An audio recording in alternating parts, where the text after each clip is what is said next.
네, 조갑제닷컴의 조갑제 대표 나오셨습니다. 어서 오십시오. 네, 안녕하세요. 예. 저희가 최근에 정치권에 돌아가는 모습을 영상으로 이제 요약을 해드렸는데 먼저요. 권성동 의원이 좀 구속이 되고 바로 특검이 오늘 국민의힘 압수수색이 세 번째입니다. 나섰습니다.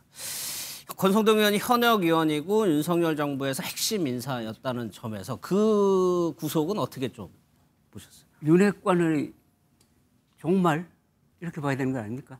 예. 윤핵관, 윤석열 대통령, 그다음에 장제원 씨, 그다음에 권성동. 그러니까 한 시대가 끝나는 것 같아요. 그러니까 이게 권력이 참 무상하다는 그런 느낌을 주고 항상 이런 윤핵관이란 말을 누가 지어냈는지 잘 아시죠? 누구였죠? 이준석 그랬나요? 당시 대표가 만들었잖아요. 그래서 윤핵관이라는 프레임을 만들어가지고 예. 참 그 말을 만드는 게 잘 만드는 게 그 아주 참 어떤 결과를 만들어내는 그런 좀 신비한 뭐가 있어요. 예. 그러니까 결국 윤핵관이란 말에 시달린 거예요. 그래서 그렇죠. 예. 이제 그러나 국민의힘에 상당한 세력을 가지고 있는 분 아닙니까? 그런데 이번은 참 피하기 좀 어렵다 하는 그런 느낌은 받습니다. 이것이 결국에는 지금 압수수색을 나서는 것도 국민의힘으로 확장될 가능성이 좀 남아있는 건데 그 부분은 어떻게? 아니 뭐 그거는 딱 정해진 노선 아니겠어요, 그죠? 예. 특검도 그렇고 특검에 영향을 주는 지금 직분 세력도 그렇고 특검 수사를 통해서 국민의힘은 내란 비호 정당이다. 그러니까 이것은 헌법 8조죠 아마. 그러니까 위헌 정당으로 해산을 청구하겠다는 그런 의지와 맞물려서 돌아가는 거 아니겠습니까? 그런 수순이라고 보시는 거예요? 그렇죠. 그런데 이제 얼마나 많은 자료가 나오느냐. 예. 윤석열 대통령을 계속 비호하는 세력이 지금 국민의힘의 당권을 잡고 있다. 예. 그리고 12월 3일 그날 또 그날 이후에 그 비상계엄령 선포 해제를 방해하기 위해서 구체적으로 어떤 행동을 했다. 이런 걸 지금 밝혀내려고 하는데 예. 거기에서 물론 이제 한동훈 가장 중요한 증인은 한동훈 당시 대표입니다. 그죠? 가장 중요한 증인이라고 보시는 그렇죠. 거예요? 그 결정적인 순간에서 가장 권위 있게 말할 수 있는 사람이고 또 계엄 해제에 직접 참여했던 사람이니까. 예. 그러니까 앞으로 이 수사가 굉장히 중요한 수사로 접어들었다고 생각합니다. 그럼 가장 중요한 증인으로 보시면 그리고 특검에서도 한동훈 전 대표에 대해서 증인 신문 요청을 했는데 한 전 대표는 지금 아주 강하게 지금 거부하고 있거든요. 저는 지금 특검 소환에 불응한 것하고 이번에 법원이 사전에 증인 신문을 하겠다는 것 아닙니까? 그건 좀 차원이 다르잖아요, 그죠? 법원의 결정 아니겠습니까? 그러면 거기에 응하는 게 맞다고 생각을 합니다. 공직자로서. 그리고 지금 달려있는 사안은 너무나 큰 사건입니다. 우리나라 역사상 가장 큰 사건 중에 하나 아닙니까? 그죠? 예. 친위 쿠데타, 실패한 친위 쿠데타에 대해서 12월 3일 그 아주 운명의 날에 한동훈 전 대표가 아주 정광석화처럼 움직여가지고 계엄 해제를 만들어내는데 중요한 역할을 했거든요. 그렇죠. 중요한 역할을 했고 또 그것을 자신의 책에 자세하게 기록을 했습니다. 예. 그렇다면은 그 기록 보고 참고하라가 아니고 본인이 나가서 증언을 해야 되죠. 그래야 이게 공식화되는 겁니다. 책은 어디까지나 개인의 의견 아니겠습니까? 예. 그럼 객관적으로 증명을 받으려면은 수사나 재판 절차를 거치면서 그날에 있었던 일들이 공식 기록으로 남아야 돼요. 예. 그러려면은 본인이 법정에 나가서 증언을 해야 됩니다. 증언을 해요. 그게 공식 기록, 국가 기록이 되고 그게 역사에 남는 기록이 되지. 그냥 책은 한동훈 개인 의견일 뿐입니다. 지금 물론 정확하겠지만은. 그런데 그게 계엄의 실체를 밝히는 역사적인 행위에 대해서 실체를 밝히는 데 도움이 되겠지만 한동훈 전 대표의 입장에서는 본인이 증언하는 것이 본인이 속해 있는 당에 대해서 그렇죠. 그게 아주 화살을 쏘는 경우가 될 수 있습니다. 곤혹스러운 거는 충분히 이해를 합니다. 그러나 이게 너무나 큰 사안이에요. 대한민국의 운명을 바꾼 사안이고 또 본인이 아주 긍정적 역할을 했잖아요. 또 12월 3일 한동훈 전 대표의 그 행동이 본인을 지금까지 버티게 하는 정치적 자산이 되었습니다. 그러면 당당하게 이야기해야 되죠. 물론 그런 식으로 배신자 프레임을 만들려고 하겠지만은 그건 지나가는 바람이고 남는 것은 기록입니다. 기록, 팩트. 팩트 중에 검증된 팩트죠. 검증된 팩트라는 것은 수사, 재판을 통해서 판결문에 들어갈 수 있는 팩트는 그것은 두고 한 전 대표의 정치적 자산으로서 그를 크게 만들 수 있는 그걸 거부할 수 있을까요? 저는 그게 오히려 한 전 대표 본인 스스로에게도 조금만 더 길게 보면은 정치적으로 도움이 된다는. 그렇죠. 큰 도움 되는 것 아닙니까? 전부 그걸 기억하고 있지 않습니까? 그동안에 한동훈 전 대표가 특수부 검사로서 뭐 무리한 수사를 했다고 해가지고 비판이 많았는데 12월 3일의 행동으로 해서 그게 상당 부분 덮였다고요. 그 정도로 큰 자기의 자산을 잘못하면은 놓쳐버리는 게 아니냐 하는 그런 생각도 들고 그 전에 법률가로서 응해야죠. 법원의 소환인데 특검과 법원은 다르잖아요. 체포영장 발부를 거부한 우리 윤석열 당시 대통령을 비판하는 그 논리를 한동훈 전 대표에게도 적용할 수 있지 않습니까? 계속 불응을 합니다. 어떻게 보면 한 전 대표에게는 기회이자 또 위기의 순간이 될 수도 있을 것 같다는 기회죠. 기회입니까? 예. 그런데 장동혁 대표 지금 국민의힘 지도부의 대응 방식을 보면 지금 여권에서 그 공세에 대해서 대구에서 장애 집회를 열겠다고 지금 하고 있거든요. 그러니까 보수의 심장이라고 불리는 대구에 가서 대여 투쟁을 시작하겠다는 거는 어떻게 평가해요? 요새는 보수의 심장이 아니라 극우의 심장으로 불리지 않습니까? 그것도 사실상 타당성이 있지 않습니까? 장소를 잘못 선택한 것 같아요. 그 방구석의 여포란 말이 있잖아요. 방구석에서 큰 소리 치는 사람. 그 대구, 경북 자기 지지 세력이 있는 데 가서 아무리 소리를 질러도 그게 중도 일반 국민들에게 영향을 미칠까요? 오히려 반작용이 생기지 않을까요? 그리고 우리를 지키겠다. 우리를 지키기 위해서 지금 그 시위를 하고 있는 것처럼 보이잖아요. 그죠? 물론 거기 다른 이야기도 많이 하겠죠. 특히 사법부에 대한 압박 같은 거. 그러나 기본적인 설정이 우리를 지키기 위해서 지지자들에게 고소하는 모습이 되지 않겠습니까? 또 거기에 예컨대 스탑 더 스틸이라는 그런 집회에 항상 등장하는 구호 있잖아요. 스탑 더 스틸. 그것은 대한민국은 표도독 국가입니다. 라고 세계 만방에 부정선거요. 그걸 만약에 들고 나온다면은 들고 나올 거로 봅니다. 그거 아마 말리기 힘들 거예요. 그리고 거기 나온 마이크 잡은 사람들이 부정선거 음모론 또 외치고 윤어게인 외치고 하면은 그 뒷감당을 어떻게 하려고 지금 저기서 또 사람들이 집회를 하면 다 과장된 이야기를 하게 되고 격해지잖아요. 감정도 올라오고. 차라리 이번에 이 대법원장을 몰아내는 이런 문제에 한정해가지고 저런 집회를 했으면은 지지가 생길 수가 있어요. 그런데 어떻게 보이느냐? 자기들 살려고 한다. 뭐 이렇게 된 거 아닙니까? 그러니까 여당이 사법부를 압박하는 그 이슈에만 집중을 했으면 그래야 그건 객관성이 있잖아요. 그죠? 그 얘기는 조 대표께서는 지금 여당이 사법부 압박하는 걸 좀 잘못됐다고 보시는 거네요. 아니 잘못된 정도가 아니라 어제 조희대 대법원장이 퇴근 무렵에 대법원을 통해서 해명한 거 있지 않습니까? 나는 이재명 후보 재판권과 관련해서는 누구와도 만난 적 없고 말한 적도 없다고 했는데 오늘까지도 그게 사실이라면은 딱 항상 나오는 말이 이겁니다. 자기들이 주장한 거 그게 사실이라면은 물러나야 한다. 그게 사실이라면 뭐뭐 해야 한다. 아니 공직에 있는 사람이 어떻게 그게 사실이라면 하면서 논리를 전개할 수 있습니까? 그럼 어떤 사람을 향해서 누구가 간첩이라는 주장이 있는데 이게 사실이라면은 당장 구속해야 된다. 이런 이야기하면 그 자체가 명예훼손 아닙니까? 더구나 야당이 그렇게 해도 안 되는데 집권 여당이 그런 논리 비약을 하면서 대법원장을 몰아내려고 하는 이건 너무 진행되면은 탄핵 이야기가 나올 수 있다고 생각합니다. 상권 분립을 이런 식으로 노골적으로 거짓말 선동에 의해서 할 수 있느냐 이겁니다. 또 이게 한두 번이 아니고 뭐 청담동 술집 뭐 그걸 자꾸 연상시키는데 그래서 지금 무리를 하고 있는 것 같아요. 이재명 대통령과 정청래 대표와 민주당이 사법부 압박, 특히 대법원장에 대한 이 압박은 너무나 지금 위험하게 진행되고 있다고 봅니다.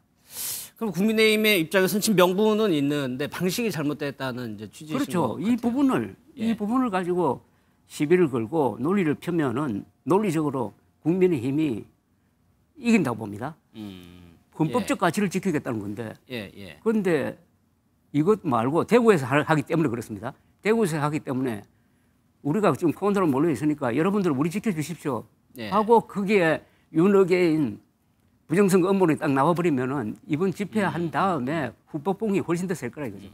그러면 문영배 재판관이 헌법을 보라고 얘기한 맥락과 같은 맥락이신 건가요? 지금 여당의 그런 그러니까 공세. 지금 요새 새로 나온 학설이 선출된 권력은 임명된 권력보다 강하다는 이야기인데 선출된 윤석열 대통령이 지금 왜 감옥에 있습니까?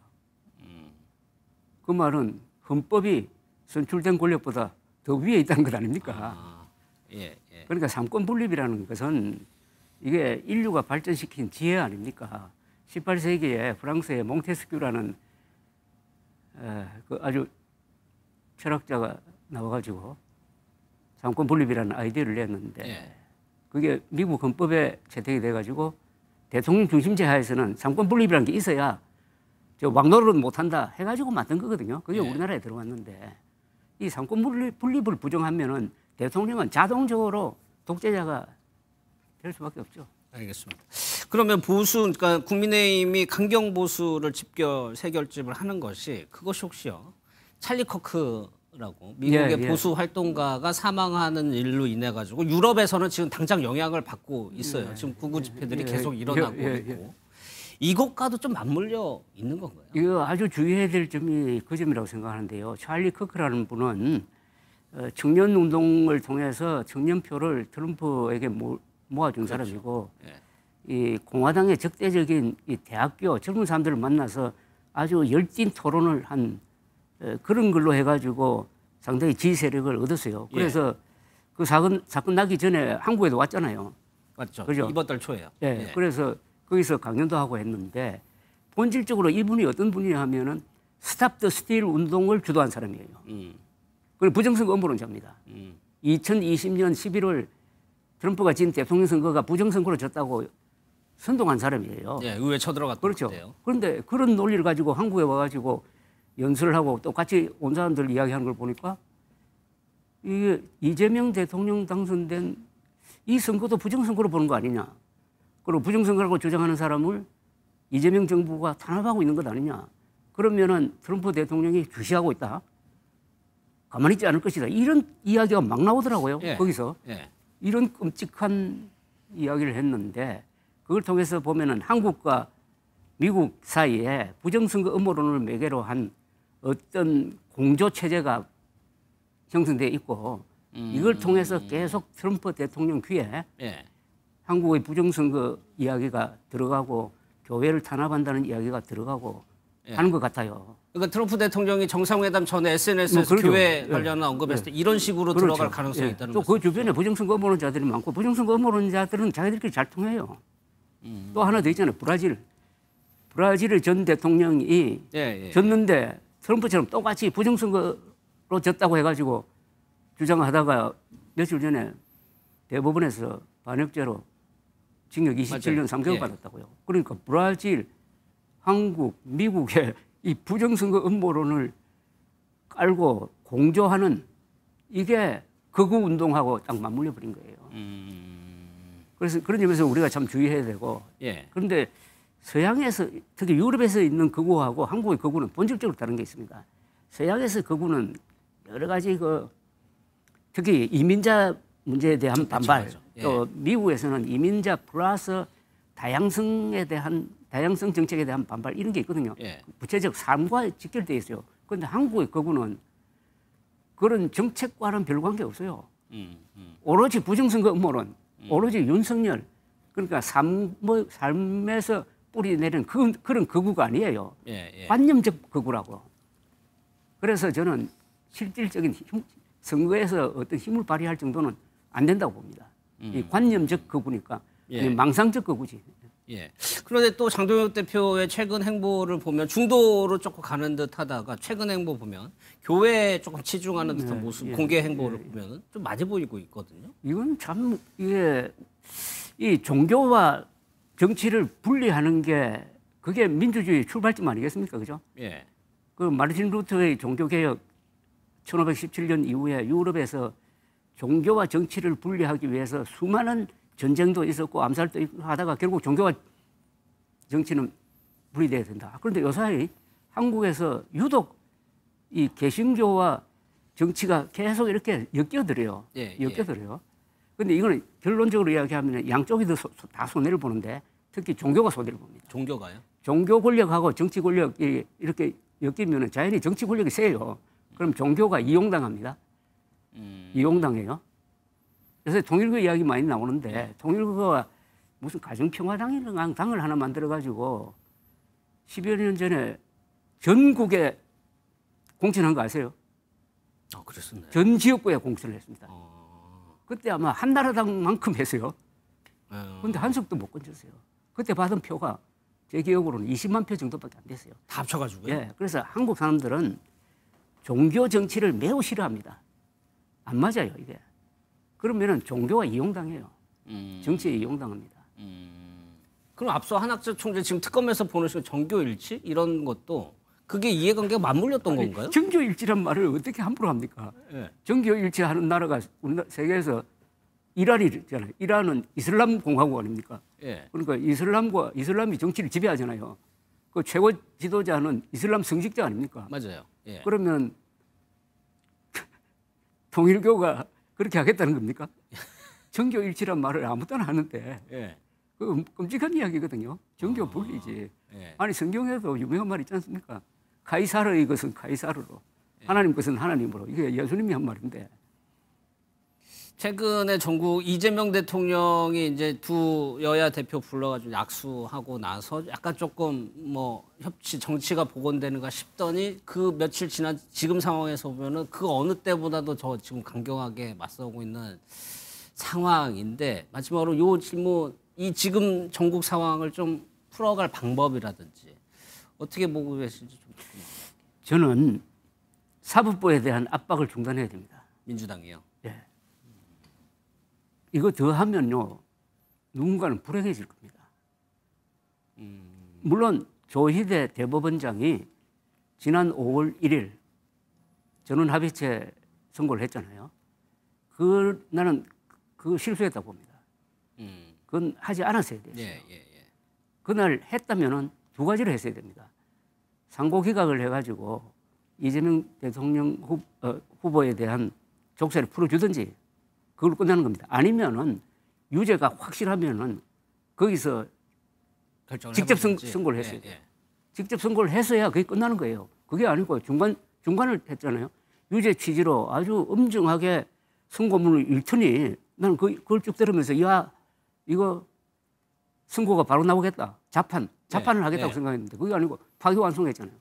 파기환송하니까 더 문제가 복잡해지고 선거 기간하고 맞물려가지고 그때 민주당이 가지고 있었던 공포감 이게 지금 조희대 대법원장 압박으로 나오고 있는 거 아닙니까? 예. 그래서 그거를 그럼에도 불구하고 그럼에도 불구하고 이제 정권을 잡았잖아요. 예. 정권을 잡았으면은 삼권 분립을 존중해야지요. 그게 결국은 이 대통령을 불행하게 만들지 않는 방법입니다. 삼권 분립이 무너지면 대통령은 독재로 가는데 삼권 분립이 살아 있으니까 내가 마음대로 하고 싶어도 못 하잖아요, 그죠? 누군가가 불행해질 수 있다는 게 대통령을 말하는 이런 비유가 맞는지 모르겠지만 예. 가장 안정된 기하학적으로 가장 안정된 게 이게 정삼각형입니다. 예. 정삼각형은 어디로 넘어지더라도 항상 정삼각형이에요. 왜 그렇습니까?